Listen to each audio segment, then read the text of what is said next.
Belasan pengendara ditegur di hari kedua Operasi Patuh Salawaku 2022.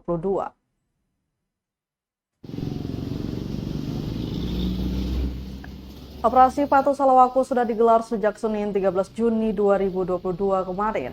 Pada hari kedua, Selasa 14 Juni 2022 ini, belasan kendaraan roda 2 dan roda 4 diberi surat teguran.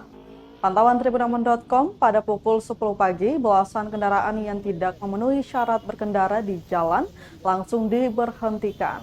Belasan kendaraan tersebut lalu dimintai surat-surat berkendara seperti SIM dan STNK. Apabila salah satu surat tidak ada, maka pengendara tersebut langsung diberikan surat teguran. Selain surat teguran, polisi juga memberikan imbauan kepada masyarakat cara berkendara yang baik dan benar, serta membagikan dan menempelkan brosur operasi patuh yang di dalamnya berisi 7 prioritas pelanggaran. Maksud kami, di dalamnya berisi 7 prioritas pelanggaran. 7 prioritas pelanggaran itu diantaranya pengendara yang menggunakan ponsel saat berkendara, pengemudi kendaraan yang masih di bawah umur, sepeda motor yang berboncengan lebih daripada satu orang, kemudian yang mengendarai sepeda motor tanpa mengenakan helm, pengendara mobil tidak menggunakan safety belt,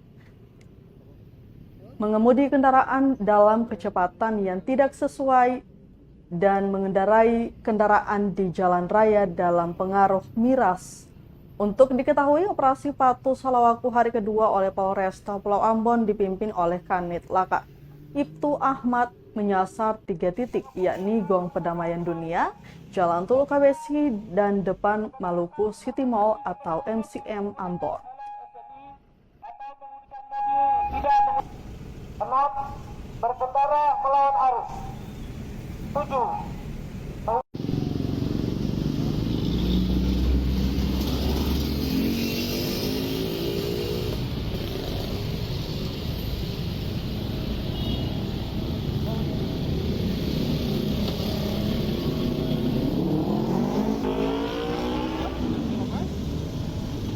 Helm ganti Bapak helm. Helmnya diganti. Oh iya berarti. Oh mana? Makasih banyak Bro.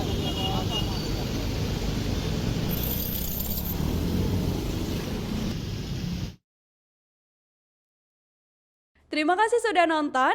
Jangan lupa like, subscribe, dan share ya.